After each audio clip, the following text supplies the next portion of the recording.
무더운 여름 어떻게 지내고 계십니까? 무더운 여름 건강 조심하시고요. 또 이제 본격적인 휴가철이 되었는데요. 오고 가는 길 안전하게 다녀오시고 또 출타하시는 분들도 안전하게 출타하시기를 바랍니다. 남미에 후안 카를로스 오르티즈라는 목사님이 계셨습니다. 이 목사님은 당시 184명인 교회에 부임해서 2년 만에 교인이 600명이 되었어요. 하루에 16시간씩 사역을 감당을 했습니다. 그런데 어느 날부터인가 마음 한구석이 공허하고 무엇인가가 무너지는 느낌을 받게 되었습니다. 한마디로 탈진을 하게 된 것이죠. 오르티즈 목사님은 괴로운 마음으로 하나님 앞에 나가서 기도하기 시작했습니다. 기도 중에 하나님께서는 이 오르티즈 목사님에게 이런 마음을 주셨습니다. 너는 잘하고 있다고 생각하는데 지금 자라나고 있지를 않다. 네가 200명 교회에 부임해서 지금 600명이 되었다고 해서 너는 성장하고 있다고 생각하는 모양인데 그것은 성장하는 것이 아니라 살이 쪄가는 것이다 라고 말씀하셨습니다. 성장이라는 것은 살이 찌는 게 아니라 자라나는 것입니다. 건강하게 성장하는 것이죠. 건강한 교회는 자연적으로 성장을 하게 되어 있습니다. 건강한 어린이가 건강하게 쑥쑥 무럭무럭 자라듯이 건강한 교회는 건강하게 성장을 하게 됩니다. 그래서 우리가 성장을 이야기할 때는 왜 성장하지 못하는가 하는 질문보다는 어디에 문제가 있는가, 어디가 아픈가를 물어봐야 하는 것입니다. 아픈 곳이 있는데 아픈 곳을 치료하지 않고 예를 들어서 영양제나 보약을 먹는다고 할지라도 별 의미가 없는 것이죠. 아픈 곳을 치료해야지만 성장을 할 수가 있습니다. 크리스티안 슈바르츠는 자연적 교회 성장을 연구하는 분입니다. 이분은 6대주의 32개의 나라 1000개의 교회를 연구했습니다. 그리고 건강한 교회들이 어떤 특징을 가지고 있는지 조사를 했어요. 그 1000개의 교회들을 조사를 해보니까 8가지의 특징을 가지고 있었습니다. 그 8가지 특징은 사역자를 세우는 지도력, 은사 중심적 사역, 열정적 영성, 기능적 조직, 영감 있는 예배, 전인적 소그룹, 필요 중심적 전도, 사랑의 관계입니다. 이런 8가지 특성을 이 1000개의 건강한 교회들은 가지고 있었던 겁니다. 오늘 말씀을 함께 나누면서 건강한 교회를 세우기 위해서 또 부흥을 위해서 함께 고민하고 하나님께 나가시는 복된 시간이 되시기를 간절히 바랍니다. 오늘 본문은 이 하박국 예언자의 기도가 나타나 있습니다. 이 기도의 형식이 시편과 매우 유사하죠. 하박국 예언자는 하나님께서 자신의 기도에 응답하시리라는 확신을 가지고 있었습니다. 자신이 기도할 때 그 기도를 속히 이루어지기를 소원했습니다.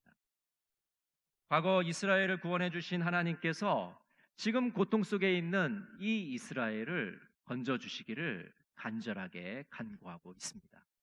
우리 3장 2절 말씀을 같이 한번 보도록 하겠습니다. 여호와여, 내가 주께 대한 소문을 듣고 놀랐나이다. 여호와여, 주는 주의 일을 이 수년 내에 부응하게 하옵소서. 이 수년 내에 나타내시옵소서. 진노 중에라도 긍휼을 잊지 마옵소서. 세 번역으로 제가 읽어드리겠습니다. 주님, 내가 주님의 명성을 듣습니다. 주님, 주님께서 하신 일을 보고 놀랍니다. 주님의 일을 우리 시대에도 새롭게 하여 주십시오. 우리 시대에도 알려 주십시오. 진노하시더라도 잊지 마시고 자비를 베풀어 주십시오. 하박국 예언자는 하나님의 명성을 들었다고 합니다. 하나님이 하신 그 놀라운 일들을 들었다고 말하고 있는 것이죠. 하나님이 하신 놀라운 일은 하나님의 위대하신 행동입니다. 여러분, 하나님은 어떤 위대한 행동을 하셨습니까? 애굽에서 노예 생활을 하는 이스라엘 백성들을 출애굽시키셨습니다. 홍해를 가르시고 바다를 육지처럼 건너게 하셨습니다. 또 시내산에서 율법을 주셨습니다. 또 이스라엘 백성들이 40년 동안 광야에서 방황할 때 그들이 굶어 죽지 않도록 인도하셨습니다. 그리고 그들이 여호수아의 지도 아래 가나안 땅으로 들어가도록 하셨습니다. 이런 모든 위대한 일을 듣고 하박국 예언자는 놀라고 있는 것입니다. 오늘 하박국 예언자는 세 가지 기도를 드리고 있습니다. 첫 번째 기도는 주의 일을 이 수년 내에 부응하게 하옵소서. 두 번째 기도는 이 수년 내에 나타내시옵소서. 이 나타내시옵소서라는 말은 보여달라는 겁니다. 하나님의 위대하신 행동을 듣기는 들었는데 이제 눈으로 보기를 원합니다라는 그런 기도이죠. 세 번째 기도는 진노 중에라도 긍휼을 잊지 마옵소서. 지금 이스라엘 백성들이 하나님께 죄를 지어서 하나님의 심판을 받고 있는데 이렇게 하나님의 진노 가운데서라도 하나님 우리를 불쌍히 여기셔서 우리에게 자비를 베풀어 주십시오라고 기도하고 있는 것입니다. 오늘 우리가 눈여겨볼 기도의 제목은 첫 번째 기도 제목입니다. 이 수년 내에 주의 일을 부응하게 하옵소서. 세 번역에서는 주님의 일을 우리 시대에도 새롭게 하여 주십시오라고 말하고 있습니다. 주님의 일을 부응하게 해 주십시오, 새롭게 하여 주십시오라는 말의 뜻은 과거 하나님께서 행하신 그 놀라운 일들, 위대한 행동을 지금 현재에도 일으켜달라는 간구를 하박국 예언자가 하고 있는 것입니다. 오늘 부응이란 이 단어는요, 히브리 원어의 뜻은 두 가지 의미를 갖고 있는데 첫 번째 뜻은 깨닫다, 구체화하다, 실행에 옮기다라는 뜻을 갖고 있습니다. 그리고 이 부응의 두 번째 뜻은 살리다, 살게 하다라는 뜻을 갖고 있습니다. 그러니까 이 부응이라는 것은 두 가지 뜻을 갖고 있는데 하나는 새롭게 한다는 뜻을 갖고 있습니다. 또 하나는 되살린다는 뜻을 갖고 있습니다. 그러니까 부응이라는 것은 새롭게 하는 것이고 되살리는 것이다라는 것을 우리가 알 수가 있죠. 정리하면 부응이라는 것은 사람의 숫자를 늘리는 게 아닙니다. 재정 규모를 키우는 것이 아닙니다.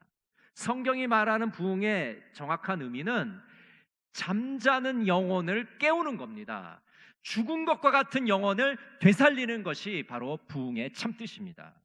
하나님께서 이 죽어가는 영혼, 잠자는 영혼을 위해서 구체적인 행동을 하시는 것이 바로 부응의 역사인 것입니다. 오늘 이 부응의 역사에 동참하시는 여러분 모두가 되시기를 간절히 바랍니다. 이렇게 부응이 일어나면 자연스럽게 교회는 성장을 하게 됩니다. 그럼 부응은 어떻게 일어나는 것일까요? 부응은 강력한 성령의 역사입니다. 한번 따라해 보실까요? 부응은 강력한 성령의 역사이다. 1904년에 영국 웨일즈에서 대부흥 운동이 일어나게 됩니다. 그 당시 신문에는 이렇게 기사를 쓰고 있습니다. 놀라운 부흥이 웨일즈 전역을 덮고 있다. 나라 전체와 도시에서 지하의 탄광까지 복음의 영광으로 불타오르고 있다. 이 1904년 웨일즈 부흥 운동을 이끈 지도자는 웨일즈의 젊은 광부였습니다. 머리는 석탄 가루로 뒤범벅이 되어 있고 손가락은 시커멓게 때가 끼어 있는 이 젊은 광부를 하나님께서 들어 부흥의 지도자로 쓰셨습니다. 그 사람의 이름이 바로 이반 로버츠입니다. 이반 로버츠는 웅변가도 아니었습니다. 달변가도 아니었습니다. 그렇다고 박학다식한 사람도 아니었습니다. 그가 아는 유일한 책은 성경책이었고 그는 하나님과 그의 거룩한 말씀에 대한 열정으로 타올랐습니다. 1904년 어느 날 수요 예배 시간에 이 이반 로버츠는 17명의 교인을 앞에 두고 하나님의 말씀을 담대하게 전했습니다. 그러자 17명의 교인들의 마음이 불타오르기 시작했습니다. 그리고 그 부흥의 불길은 순식간에 다른 교회로 번져가기 시작했습니다. 그리고 한 달 동안 3만 7천 명이 그들의 죄를 회개하고 주님을 영접하게 되었습니다. 그리고 5개월 동안 10만 명이 웨일즈 전역에서 울면서 그리스도께로 나왔습니다. 그 후 영국에서 약 200만 명이 예수 그리스도를 영접하게 되었습니다. 그리고 이 성령의 불길은 서유럽과 북유럽으로 확산되어 갔습니다. 그리고 그 부흥의 불길은 지구 한 바퀴를 돌아서 한국과 아프리카, 인도, 중국으로 확산되어 갔습니다. 그래서 1907년 평양 대부흥의 역사가 이 땅에서 일어나게 된 것입니다. 1904년 웨일즈에서 일어난 이 부흥의 불길이 1907년 한국에서도 평양의 대부흥의 역사로 나타나게 된 것이죠. 부흥의 역사는 성령님의 역사이고 성령님께서 이끄시는 것입니다. 오늘 우리가 부른 부흥의 가사를 보면 이렇게 되어 있습니다. 부흥의 불길 타오르게 하소서, 진리의 말씀 이 땅 새롭게 하소서, 은혜의 강물 흐르게 하소서, 성령의 바람 이제 불어와, 오 주님 영광 가득한 새날 주소서, 오 주님 나라 이 땅에 임하소서. 여러분, 성령의 바람이 황무한 이 땅에 불게 되면 부흥의 역사가 일어날 줄로 믿습니다. 성령의 바람이 불게 되면 이 땅에 하나님의 나라가 임하게 될 줄로 믿습니다. 부흥의 역사는 성령님께서 일으키시는 것입니다. 에드 스테저, 마이크 도스는 324교회를 연구 조사한 이후에 다시 부흥한 324교회 성장 리포트라는 책을 출간했습니다. 이 책은 제가 어느 교회를 가든지 제 서가에 가장 가운데 꼽혀 있는 책입니다. 항상 마음이 다운되거나 고민이 있거나 할 때 이 책을 항상 열어보는 저의 보물과 같은 책인데, 이 책은 어떤 책이냐면 정체되고 죽은 것과 같은 교회들이, 그런 교회들은 324교회를 연구를 한 거예요. 그래서 이 교회들이 어떻게 다시 부흥을 했는지 그 요소들을 정리한 그런 책입니다. 아주 목회자들에게는 보물과 같은 그런 책이죠. 이 책에 보면 324교회는 어떻게 다시 부흥을 했는가, 그 요소들을 기록하고 있습니다. 그 첫 번째는 바로 리더십입니다. 교회 마케팅 전략가인 조지 바나는 이런 말을 했습니다. 15년 동안 열심히 연구한 후에 미국 교회에 대한 몇 가지 결론에 도달했다. 그중 가장 중요한 결론 중 하나는 미국 교회가 죽어가는 이유는 강력한 영적 리더십이 없기 때문이라는 것이다. 리더십보다 더 중요한 것은 없다. 오늘날 미국 교회가 왜 죽어가고 있는가? 그것은 영적인 부흥 운동을 이끌었던 강력한 리더십이 다 죽어버렸기 때문에. 에드 스테저와 마이크 도스는 이렇게 말합니다. 영적인 교회는 영적 지도자의 지도를 받으며 경건한 목회자들의 격려와 훈련을 받는다. 결국 부흥의 열쇠는 리더십에 달려 있다는 것이죠. 목회자의 리더십과 교회의 지도자들의 리더십이 어떠하냐에 따라서 그 교회의 부흥은 결정되는 것입니다. 리더십이 얼마나 중요한지를 우리들에게 말해주고 있습니다. 다시 부흥한 교회들의 두 번째 요소는 기도입니다. 우리 해리 포드 스포스득의 말을 우리 같이 한번 읽어볼까요? 생각 없이는 어떤 일이 일어나지 않는다. 애쓰지 않고는 어떤 일이 일어나지 않는다. 기도 없이는 결단코 어떤 일이 일어나지 않는다. 여러분, 교회의 부흥이 일어나려면 기도해야 됩니다. 교회의 변화가 일어나려면 기도해야 됩니다. 기도하지 않고 어떤 변화와 어떤 부흥이 일어날 수 있겠습니까? 우리는 기도하면서 하나님의 음성을 들어야 됩니다. 하나님께서 우리 교회를 향한, 우리 공동체를 향한, 우리 개인을 향한 하나님의 뜻을 깨달아야 됩니다. 하나님의 비전을 기도 가운데 발견하지 않고는 하나님의 비전을 알 수가 없습니다. 왜냐하면 이 비전은 사람에게서 나오는 것이 아닙니다. 비전은 하나님께로부터 나오기 때문에 기도 가운데 우리는 하나님의 비전을 발견해야 됩니다. 앤디 스탠리는 이런 말을 했습니다. 하나님께서 명하신 비전보다 우리 믿음의 더 온전한 역사를 제공해 주는 것은 없다. 하나님의 비전을 발견해야지만 우리의 믿음이 온전해지고 우리가 어떤 방향으로 가야 될지를 분명하게 깨닫게 됩니다. 기도의 사람이 바로 비전의 사람이 되고 비전의 주인공이 되는 것입니다. 그래서 우리는 기도의 자리를 지켜야 됩니다.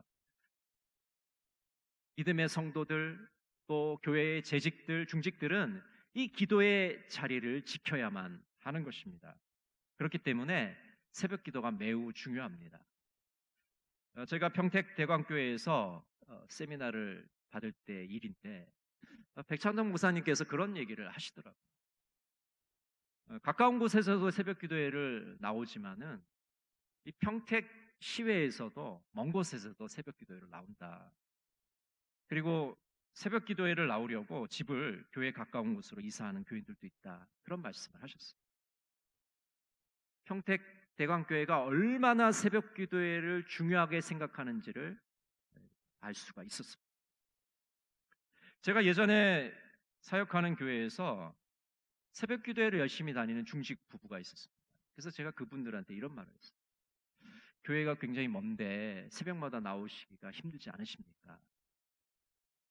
근데 그분이 이렇게 대답을 하시는 거예요. 집에서 교회까지 오는데 수십 개, 수백 개의 교회를 지나옵니다. 근데 가까운 교회 가서 새벽 기도회를 하지 않고 본교회에 나와서 새벽 제단을 쌓는 이유는 제가 나오지 않으면 제가 맡은 이 자리는 비어 있기 때문입니다. 그렇게 대답을 하시더라고요.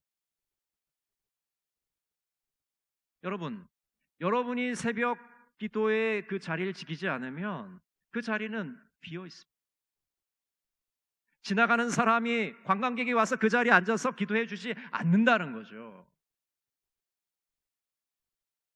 내가 맡은 기도의 자리는 내가 지켜야 됩니다. 남이 지켜주지 않는다는 것이죠. 보통 한국 교회를 보면 교인의 10분의 1이 새벽 기도에 나오는 숫자라고 합니다. 근데 우리 교회 적용을 해보면 한 15명에서 20명 정도 새벽 기도에 나와야 되는 거죠. 근데 현재는 뭐 턱없이 부족하죠. 기도의 자리를 지키지 않으면, 기도하지 않으면 이 부흥은 요원한 겁니다. 그냥 입 바른 소리에 불과한 것이죠. 여러분 부흥을 원하십니까? 기도의 자리로 나오십시오. 새벽 기도의 자리로 나오십시오. 내가 맡은 그 자리 여러분 책임지시기를 간절히 바랍니다. 세 번째 다시 부흥한 이유, 세 번째 요소는 예배입니다. 예배는 교회가 다시 살아나는데 매우 중요한 요소입니다. 이 부흥하는 교회 324교회를 조사를 해보니까 그 교회들은 역동적인 예배와 복음적인 설교가 있었습니다. 여러분, 역동적이란 예배라고 우리가 얘기할 때 역동적인 예배는 두 가지 요소가 있어요. 하나는 아주 축제적인 분위기가 있어야 되고 또 하나는 질서정연한 모습이 그 안에 담겨져 있어요.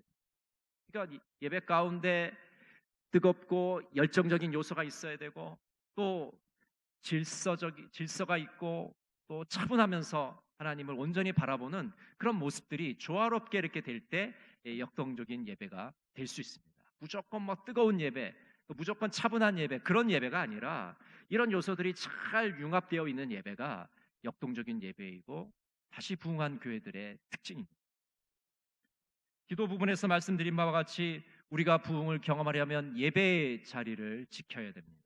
주일 예배, 주일 오후 예배, 수요 예배, 물론 지금은 코로나 때문에 주일 오배 예배나 금요 기도회는 드리지 않습니다. 그러나 우리가 지금 할 수 있는 예배, 주일 예배, 수요 예배, 새벽 기도회, 그 자리를 우리가 지켜야 되는 것이죠. 보통 한국 교회는 주일 오후 예배를 한 교인 수의 2분의 1, 그리고 수요 예배는 3분의 1 정도 통계가 나와 있습니다. 이걸 우리 교회에 적용을 해보면 주일 오후 예배는 80명에서 100명이 나와야 되는 것이고, 수요 예배는 60명에서 한 70명 정도 나와야 됩니다. 지금 한없이 모자르잖아요.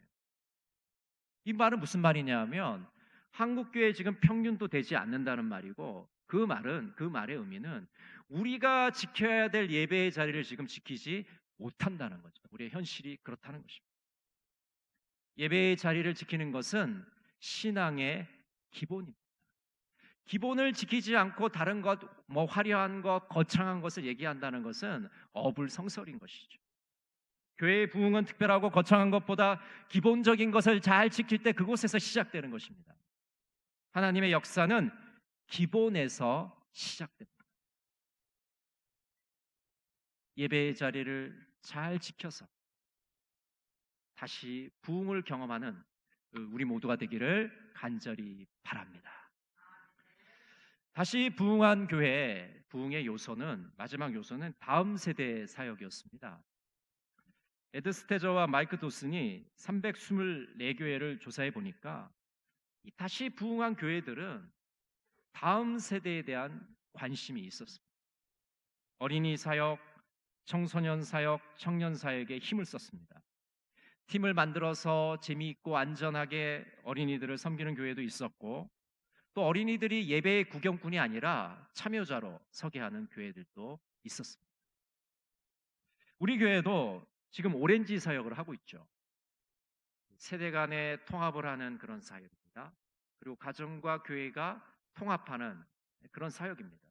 그리고 작년에는 하늘가족 수련회도 했고 또 하늘가족 예배도 드렸습니다. 현재는 코로나 때문에 이제 그런 걸 전혀 하지 못하는데, 이런 여러 가지 우리가 사역을 지금 하고 있습니다. 근데 이 사역을 하면서도 많은 고민과 숙제가 우리에게 주어져 있는 것이죠. 왜냐하면 우리 교회 주변을 둘러보면 다 호텔이잖아요. 이 교육적으로 굉장히 좋지 않은 환경 속에 우리가 놓여져 있습니다. 그리고 예배실도 마찬가지죠. 여름이 되면, 장마철만 되면 습기가 차고 물이 새고 이런 일이 계속해서 반복이 되는데, 우리 아이들이 예배드리고 활동하는데 굉장히 어려운 그런 환경에 놓여 있습니다. 다시 부흥한 교회가 되려면 다음 세대의 심혈을 기울여야 됩니다. 우리에게 주어진 이 숙제를 함께 풀어나가야 됩니다. 다음 세대의 심혈을 기울여 다시 부흥을 경험하는 우리 모두가 되기를 간절히 바랍니다. 세계적인 부흥사 오스왈드 스미스는 다음과 같은 기도를 드렸습니다. 주님, 구하오니 오늘 구원하소서. 죄를 알게 하시고 사해 주소서. 굳은 마음을 깨뜨리고 회개케 하시며 성령님 오셔서 마음을 고쳐 주소서. 주님, 성령 부으시기를 지금 기도하오니 지금 곧 임하셔서 구원해 주소서. 높은 자나 낮은 자나 부한 자나 빈곤한 자나 귀한 영혼 위하여 이제 간구합니다. 깊은 고통, 커다란 격정이 이제 그들 위에 내려도 예수님의 보혈로 중생을 얻기까지 당신의 제단 앞에 영혼을 모으소서. 주님, 지금 비오니 잃은 자를 구하소서. 내 주 예수 그리스도 다시 오시기 전에 성령님 아직 구하고 빕니다. 주님 마다하시면 헛된 눈물 뿐이요. 거룩한 영이여 멀리 가지 마소서. 죄인 한 사람도 죽게 하지 마소서. 죽음이 가깝고 밤은 다가오는데 당신의 종의 기도 주님 들어 주소서. 이 기도에는 이 오스왈드 스미스가 잠자는 것과 같고 죽은 것 같은 이 영혼이 다시 하나님을 바라보고 하나님께로 돌아오기를 간구하고 소원하는 부흥의 열정이 이 속에 담겨져 있습니다. 오늘 오스왈드 스미스의 이 기도가 우리의 기도가 되기를 간절히 바랍니다.